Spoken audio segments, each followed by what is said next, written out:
nggak kesampaian dan akhirnya jadi Yahudi-Yahudian, coba kamu bahas permasalahannya di dalam terjemahan bahasa Indonesia itu apa.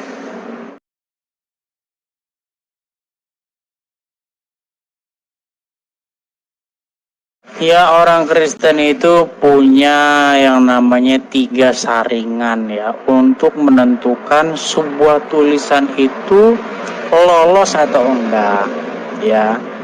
Pertama, buku itu dia itu harus atau Katolik ya. Bukan Katolik Roma loh ya. Katolik ini maksudnya umum dia itu ya. Umum. Jadi buku ini diterima oleh umum, orang Kristen umum itu sudah nerima yang namanya buku ini. Ya, itu pertama. Kemudian yang kedua, dia harus apostolog ya, berasal dari para rasul ya, berasal dari para rasul, baru buku itu dapat diterima ya. Kemudian yang ketiga, ortodoks. Jadi dia punya pengajaran yang ortodoks ya. Jadi yang kamu bilang semacam Injil Thomas, terus Injil pseudografi yang misalnya seperti Injil the infancy of gospel of the infancy of Savior kan, terus Injil banyak macamnya itu, Injil-Injil yang memang dia tidak memenuhi kriteria. Tapi apakah semua orang Kristen dibakar? Oh tidak, semua itu disimpan dengan bagus, dengan rapi, dan masih dapat dipelajari hingga saat ini menjadi suatu khazanah kekayaan ilmu dalam kajian-kajian Injil-Injil apokrif ya, Injil-Injil yang memang sedari awal itu sudah ketahuan bahwa ini memang palsu begitu. Giovanni ya, saya selalu panggil kamu tuh dengan istilah jus wannabe ya. Anda itu stres pengen jadi orang Yahudi, tapi Anda itu terakhir ternyata bukan orang Yahudi dan pengen jadi Yahudi tapi nggak kesampaian. Saya mau ngomong sama kamu, dari tadi kamu nebor hoax terus begini begitu. Coba kamu tunjukkan lah ya. Coba kamu tunjukkan di mana ya hoaxnya itu, di mana ayat berapa, terus bagaimana hoaxnya. Coba tunjukkan, jangan dari tadi ngomong, dicuri abad ke-7, terus diterjemahkan jadilah yang namanya buku Septuaginta yang menyesatkan begini bla. Kamu kalau cuma bikin begitu ya, kamu nanti cuma jadi bahan ketawaan. Coba kamu tunjukkan langsung ya materinya itu apa gitu loh, biar fair. Saya nggak terlalu peduli mau dipanggil Jews wannabe, Islam wannabe. Yang jelas saya bukan Christian wannabe dan saya tidak ingin jadi Kristen, baik yang asli maupun yang KW, saya tidak mau. Dan saya nggak terlalu peduli dengan sapaan orang, karena yang saya praktekkan adalah Torah, dan saya nggak pernah mempublikasi itu, kecuali untuk hal-hal yang sangat penting sekali. Kalau enggak akan saya publik. Gitu. Jadi mau kamu bilang sakit, mau kamu bilang sehat, itu bukan urusan saya. Dan saya punya kehidupan pribadi yang saya menjalankan kehidupan itu dengan penuh kesukacitaan. Dan saya lakukan untuk Hashem, bukan untuk manusia. Gitu. Jadi, dan saya punya Beit Midrash, dan saya punya Mori, dan saya punya Chavruta, yaitu talmidim yang lainnya dari Raf, begitu. Dan itu kalian nggak perlu tahu, gitu. Untuk apa saya pamerin? Nggak ada gunanya. Yang penting saya belajar Torah and Science, belajar Midrash, belajar Mishnah, belajar Shulchan Aruch, belajar Ledakdek. Tahu nggak Ledakdek? Jangan-jangan kamu tidak tahu apa itu Dikduk. Nah itu belajar juga. Lalu Ta'ameh Mikra, lalu belajar halakha le Moshe Sinai, halakha de Rabbanan, halakha the kohanim itu dipelajari. Jadi mau kamu komen apa juga bukan urusan saya itu. Kalau saya mempelajari tentang Islam, saya tanyanya sama orang Islam. Kalau saya belajar tentang Torah, saya tanyanya ke orang Bani Israel. Bukan tanya ke Kristen. Kalau ke Kristen, nanyanya salah alamat dong. Iya, Giovanni, kamu nggak usah curhat. Tadi kan kamu menuduh, mengatakan bahwa orang-orang Eropa itu mencuri, ya, mencuri, ya, kemudian menerjemahkannya. Ya, itulah yang disebut dengan Septuaginta. Kemudian dalam terjemahnya itu ngawur, amburadul, semua kata kamu gitu. Iya, kalau namanya orang memberitakan berita itu kan ya semaunya dia, makanya yang jadi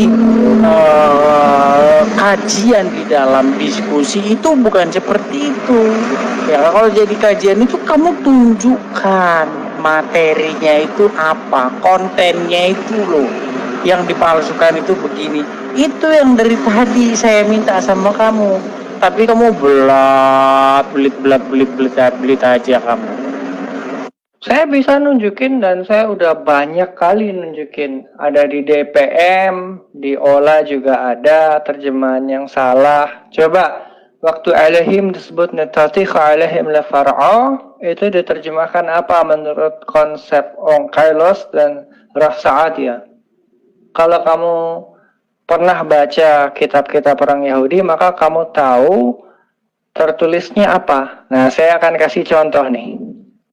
Saya juga tidak pernah mengatakan bahwa terjemahan itu semuanya tepat, ya. Saya juga sudah sering mengatakan bahkan terjemahan LAI itu termasuk terjemahan yang paling banyak kesalahannya. Makanya supaya lebih jelas, kamu langsung saja. Ini loh, di dalam kitab Kristen bunyinya begini, tapi dalam naskah aslinya begini, artinya harusnya ini. Dan begini, coba tunjukkan. Yang kamu bahas juga udah pernah saya baca tuh. Contohnya Alma, Betula, itu semua. Itu semua udah dijawab semua. Gak ada yang berkualitas semua yang kamu sajikan itu. Semua udah topik-topik basi yang sudah lama dibahas oleh para scholar. Coba kamu tunjukkan yang greget gitu loh. Justru karena terjemahannya tidak tepat, belajar bahasa aslinya. Jangan nenteng-nenteng LAIILT King James Version kemana-mana. Itu udah jelas salah banyak. Jadi belajar dari teks aslinya. Dan kalau mau cari rujukan itu yang tepat-tepat aja. Onkelos, Rapsadia, lalu cari terjemahan-terjemahan misalnya sekelas dengan Art Scroll, itu jauh lebih bagus daripada terjemahan Kristen. Errornya kebangetan. Nah, kalau dikasih tahu kalian ngotot. Emang kalian ini lahir dengan bahasa itu, belajar dengan Raf gitu, di bawah kaki Raf? Enggak kan? Kalau saya masih belajar, walaupun enggak sempurna-sempurna amat, tapi kan minimal punya Raf, punya Mori, begitu. Nah, kalian punya Mori nggak? Nggak ada kan? Nah, saya belajar dari mana aja? Dari Kohanim, dari Raf, dari Mori. Nah, itu jelas-jelas lebih jelas daripada kalian yang cuma modal Google. Tuhanmu di sini kamu bilang tidak ada terjemahan God dan Lord Tuhan Allah kecuali LAI dan Biblos. Ini kamu mau bahas materi apa, ya? Kalau kamu mau bahas tentang kata Allah dalam LAI, kamu saya bilang salah alamat kamu milih saya. Saya termasuk orang yang mengutuk keras ada kata Allah di dalam terjemahan LAI, ya. Bahkan saya sudah mendengung-dengungkan buang kata Allah dalam terjemahan Alkitab LAI. Sudah saya bilang kamu salah alamat kalau nuduh itu sama saya. Oke, ini satu contoh ya. Saya bacakan untuk kamu ya. biar kamu paham. Ketika di sini ditulis wa yomer Hashem el Moshe, dan Hashem mengucapkan kepada Moshe, Ra'e, lihatlah, Nesatiha elhim le Farao, aku membuatmu elhim untuk Farao. Le itu kepada atau untuk. Wa Aharon ahiha, dan Aharon kakak priamu. Ya, kalau ahi itu berarti kakak laki-laki.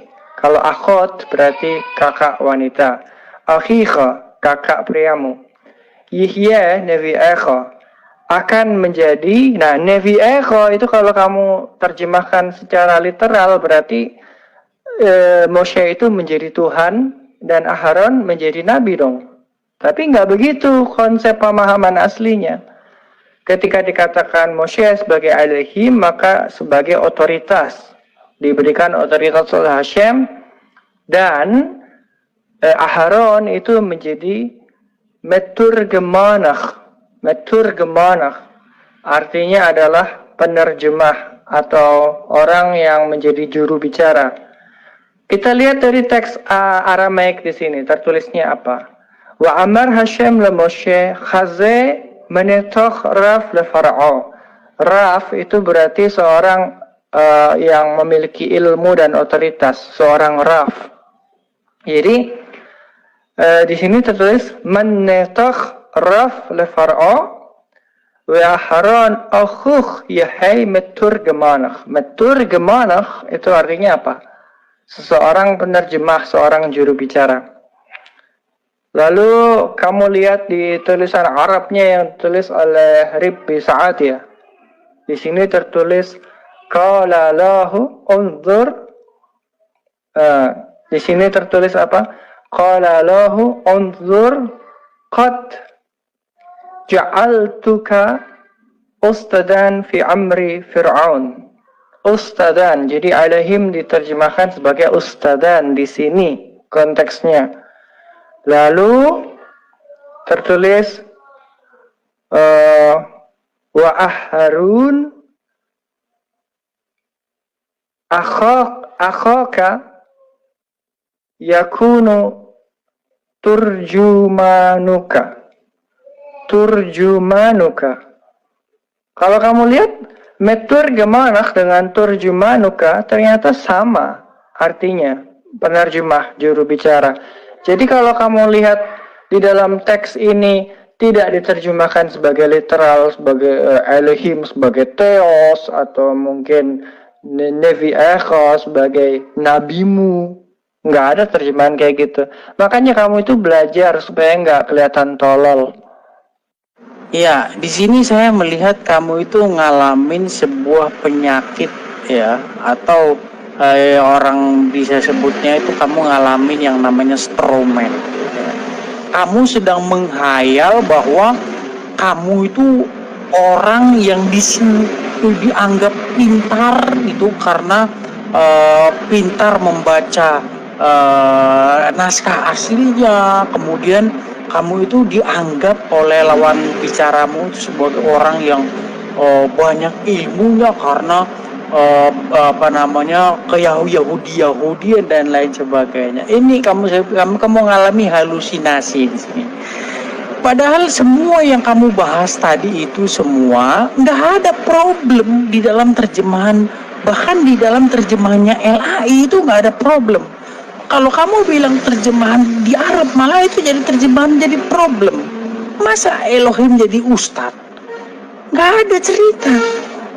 Di situ orang pun yang membaca terjemahan pun mengerti maksudnya bahwa Musa atau Moshe itu telah menjadi kalau di dalam terjemahan LAI dikatakan telah menjadi Allah bagi Firaun.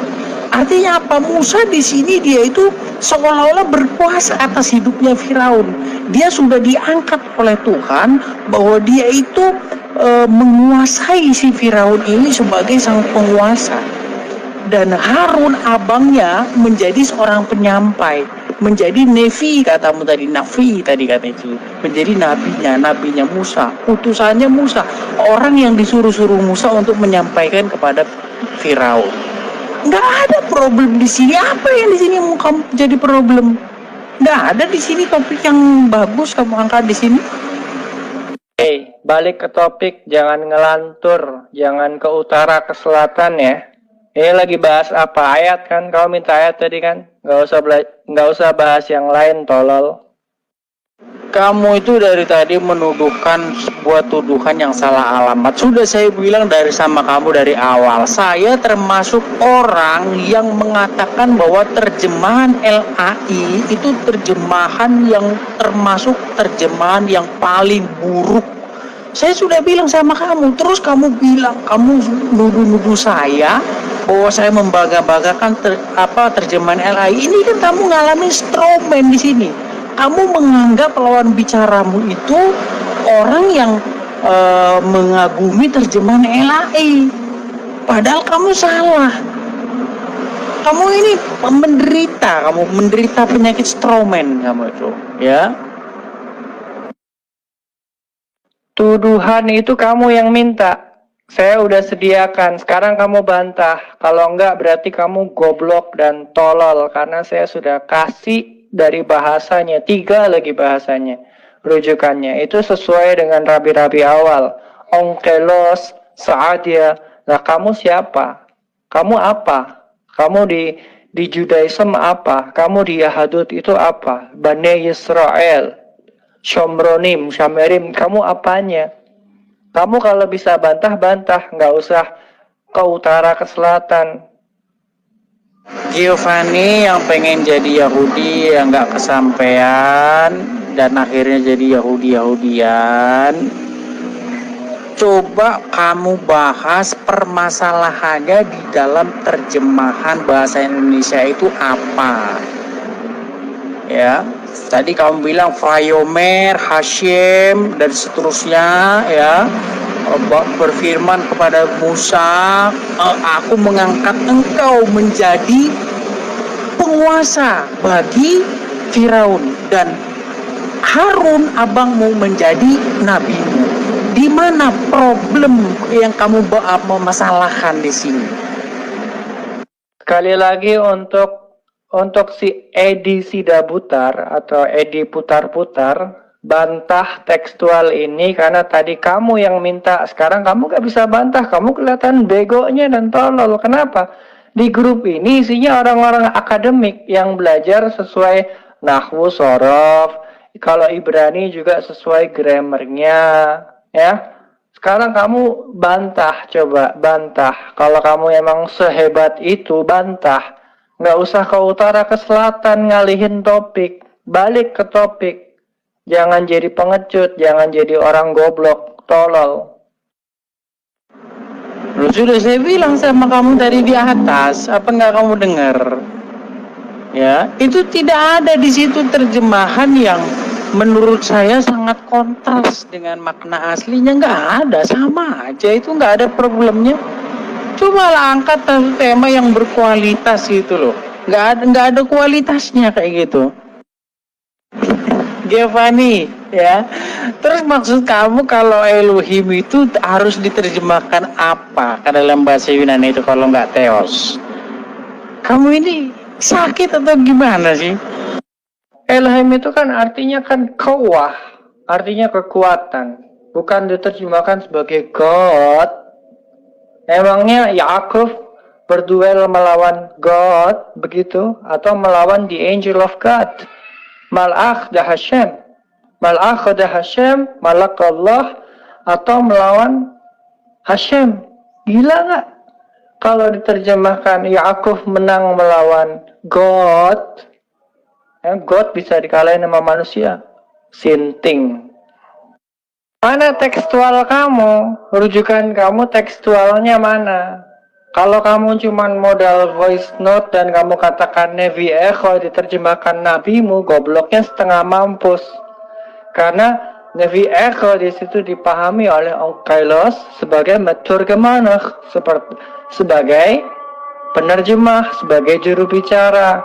Lalu dalam bahasa Arab oleh Ribi Sa'adia ditulis juga sebagai turjumanuka, yang artinya adalah penerjemah. Jadi Kalau kamu katakan itu adalah nabi, Aharon itu menjadi nabinya Moshe, itu gobloknya setengah mampus. Itu kan saya udah bilang tadi.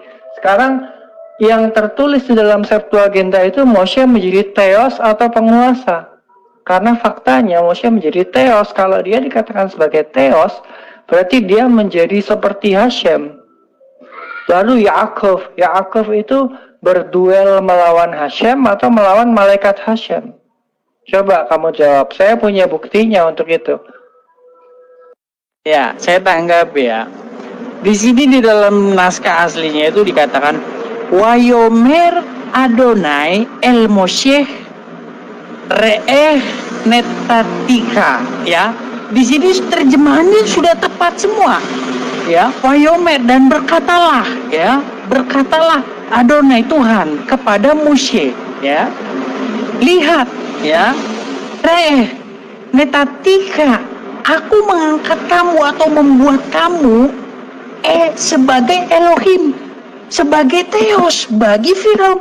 Yang salah di mana? Terjemahan yang salah di sini. Kamu bilang itu salah. Enggak salah, karena pengertian Theos, ya, seperti pengertian Elohim itu tetap dipahami, bukan berarti Musa itu jadi Elohim sang pencipta. Enggak ada seperti itu. Kenapa bisa dikatakan berbeda Theos yang di sini dengan Elohim dengan yang lain? Karena Elohim bagi siapa? Bagi Firaun. Bukan Elohim bagi semua. Enggak, bukan seperti itu. Inilah kamu yang saya bilang kamu itu sok jagoan, sok ngerti padahal nggak tahu apa-apa. Kemudian kamu membahas lagi kata-kata bahwa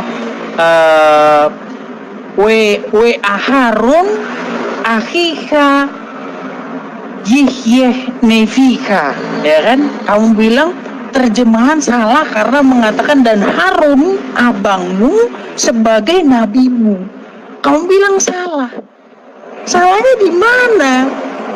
Justru ini terjemahan bahasa Indonesia tidak merubah dari terjemahan aslinya, dari naskah aslinya.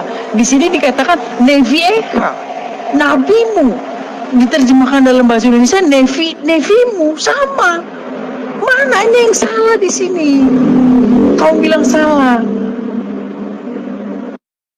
Mana yang tepat? Netatika apa? Netatika Elohim lefar'o. Elohim terjemahkan apa? Theos, God. Bodohnya minta ampun kalau sampai diterjemahkan sebagai God.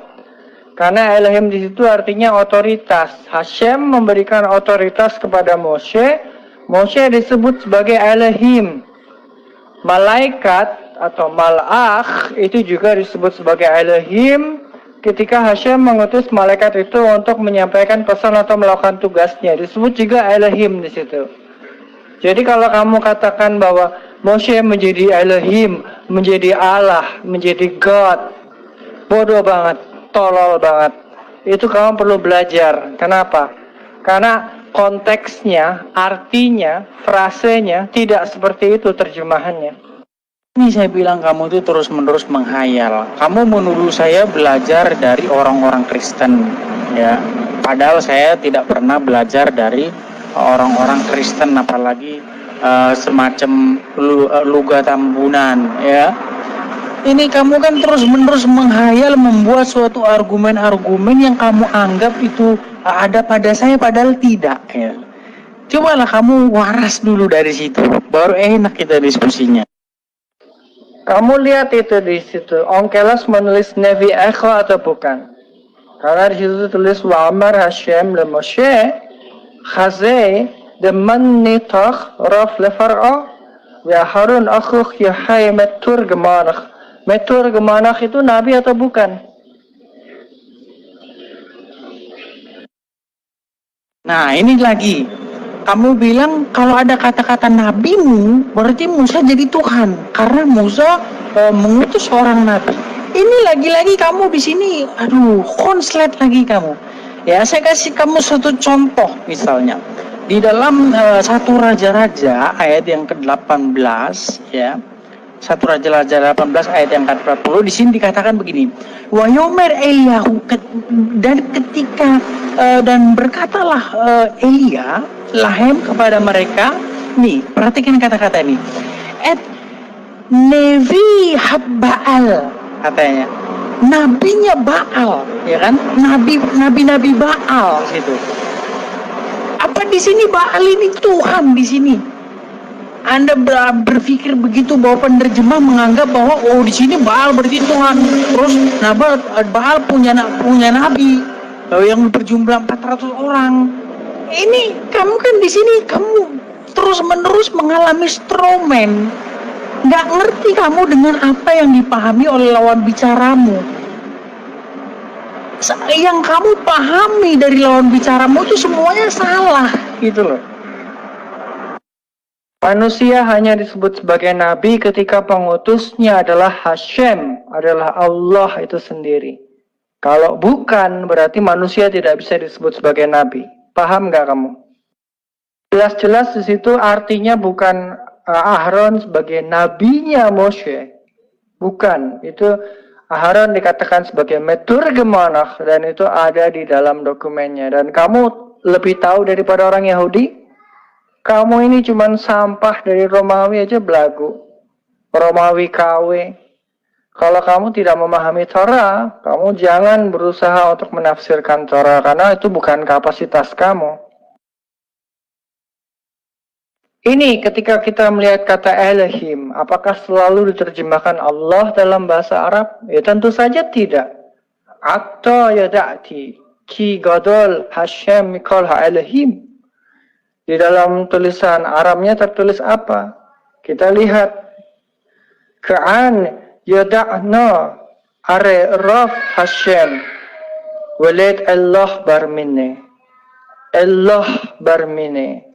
Itu tidak diterjemahkan sebagai Allah. Allah barmine itu beda. Itu sesembahan berhala. Allah barmine.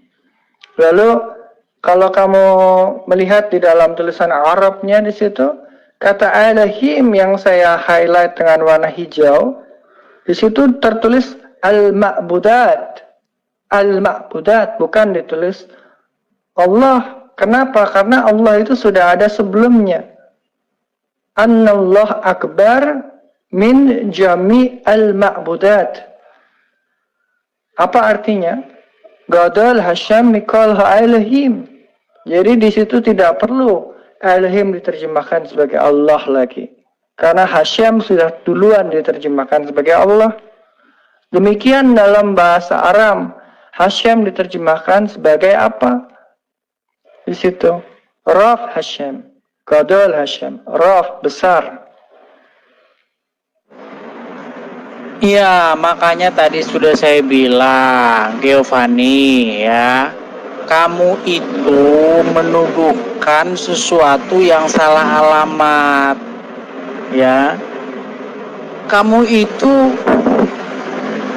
harus ngerti dulu, saya itu orangnya sudah saya bilang sama kamu dari tadi. Saya orang yang mengatakan bahwa terjemahan LAI itu adalah salah satu terjemahan yang paling buruk, ya kan? Kemudian kamu menuduhkan sesuatu yang memang saya anggap terjemahan itu salah. Ini kan kamu yang saya bilang stroman kamu di sini, ya. Salah alamat kamu itu menuduhkan kepada orang yang salah alamat. Stroman bagaimana? Saya sedang mengalamatkan kepada lembaga penerjemahan dan seluruh penggunanya, bukan hanya kamu. Kalau cuma ngurusin kamu, apa untungnya buat saya? Nggak ada. Saya di sini sedang menyalahkan semua pemakai, semua yang percaya kepada tekstual yang sudah sesat itu. Itu belum termasuk kalau kita bahas King James Version dan terjemahan Yunaninya. Moshe disebut sebagai Theos, gila bener. Oh, Elohim dengan Elohim artinya apa? Apakah selalu mau diterjemahkan Theos? Makanya mikir sebelum nerjemahin itu. Konteksnya apa? Mikol ha-Elohim, dari seluruh Elohim. Apa Elohim di situ? Kok diterjemahkan Allah? Dikecilin lagi ya. Itu huruf kapitalnya. Memang ada Allah besar, Allah kecil. Ada begitu. Itulah gobloknya kalau orang nggak pernah belajar filologi dan ortografi. Emang dalam tulisan Arab itu ada Allah huruf besar, Allah huruf kecil gitu. Ya, saya paham ya. Mungkin kamu keluar dari Katolik kalau nggak salah dulu kamu ya. Karena kamu memahami Bible secara salah seperti itu. Ya. Di situ dikatakan Mikol ha Elohim kibat dabar. Di situ dikatakan udah jelas di situ. Ya, ada sambungannya. Makanya LAI di situ membuat Allahnya itu hanya huruf kecil. Ini kan udah menjadi suatu tanda bahwa yang dimaksud di sini dari sekian banyak Tuhan-Tuhan sesembahan yang ada di bumi ini, yang dipertuhan Tuhan, yang aslinya yang kamu bilang tadi berhala. Gak ada masalah di sini. Problemnya apa? Kalau orang ngerti, dia tahu yang dibaca itu apa. Ya mungkin kamu dulu waktu kalau nggak salah dulu kamu katanya Katolik ya, maka kamu jadi orang awam bacanya begini, akhirnya kamu jadi limpung begini. Keluar dari Katolik. Sejak kapan saya dibaptis di Katolik? Emang ada surat baptisnya? Nggak ada kan? Jadi saya nggak pernah jadi orang Katolik. Yang benar itu dulu saya mempelajari Hindu dan Buddha. Jadi kalau nggak kenal saya nggak usah asumsi. Dasar goblok, dasar kayak ibu-ibu aja yang bisa cuma ngegosip. Tadi kamu saya suruh ngasih topik yang berbobot, tapi kamu ngasih satu tema, di mana tema itu kamu anggap lawan bicara kamu itu memikirkan A, sementara lawan bicaramu itu tidak memikirkan A seperti yang kamu pikirkan.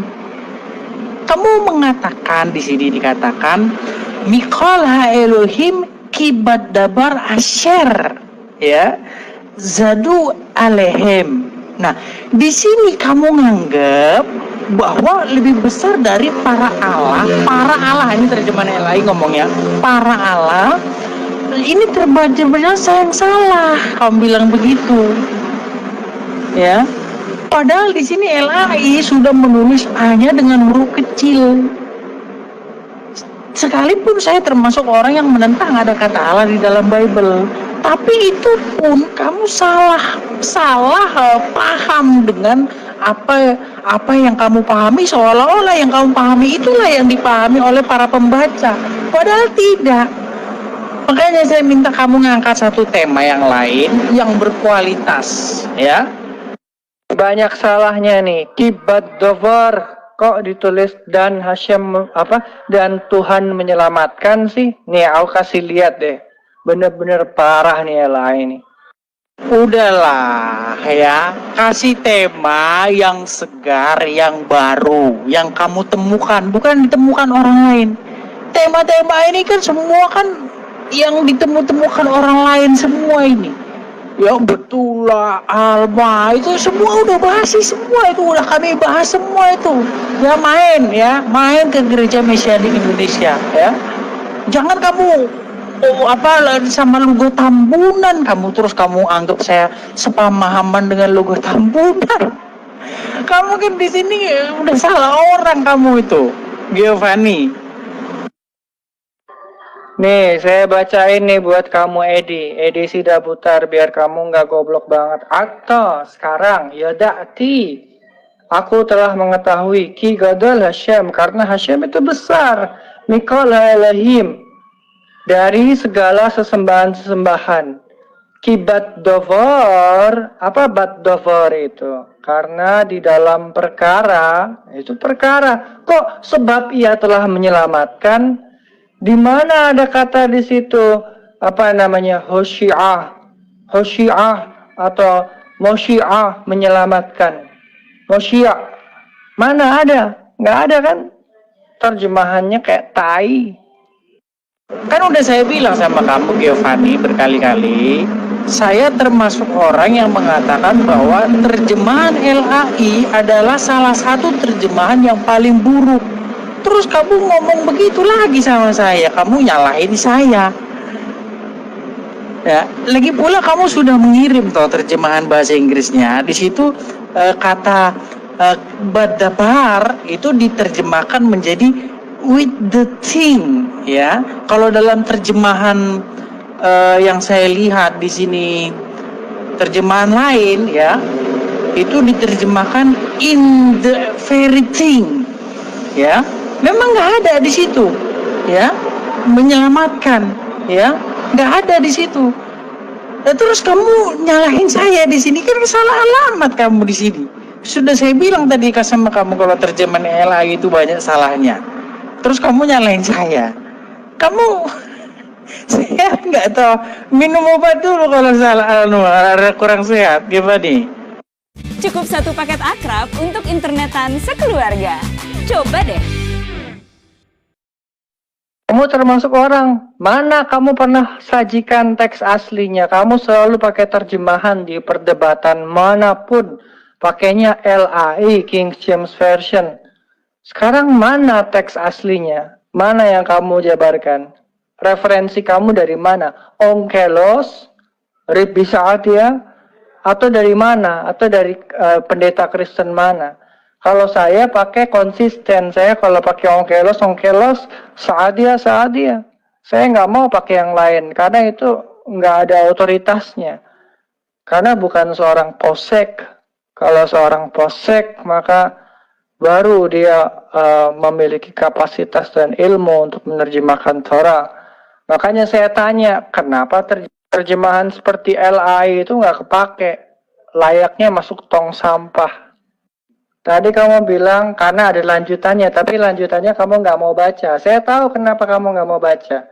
Karena yang kamu tenteng kemana-mana kan LAI buat promosi ke orang-orang Islam yang kurang iman, kurang akidah. Itu kamu datang ke orang-orang mereka nginjil, kan? Nginjilnya pakai apa? LAI. Kenapa? Ya ada Allah di situ. Ada kata Allah di situ, ada kata Rasul. Rasul siapa? Paulus. Jadi kamu pakai terjemahan itu. Berarti kan kamu ngegoblokin orang. Kamu pakai terjemahan yang salah buat ngegoblokin orang, bukan buat orang tambah pinter. Kamu bikin orang tambah goblok. Itu kan keterlaluan. Kalau saya nggak lihat orang itu bodoh atau pinter. Saya tetap akan sajikan yang original, sesuai dengan makna, konteks, frase, filologi, ortografinya. Bukan pakai terjemahan yang kayak tai gitu. Kalau terjemahannya seperti itu, buat apa dipakai gitu kan? Buang aja ke tong sampah. Bakar aja buat bikin api unggun gitu kan. Jadi kamu itu ingin menyesatkan orang dengan terjemahan yang jelas-jelas salah. Bukan mengedukasi orang, malah bikin orang tambah goblok. Ya, untuk kelas-kelas pemula, kelas-kelas awam yang ilmunya tidak terlalu banyak, ya cukup pakai LAI, ya.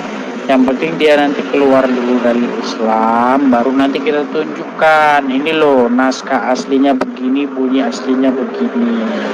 Kan kita itu kan harus menggunakan bahasa yang paling sederhana yang dia mengerti dulu. Nanti kalau dia sudah mulai mengerti, baru dikasih yang agak berat.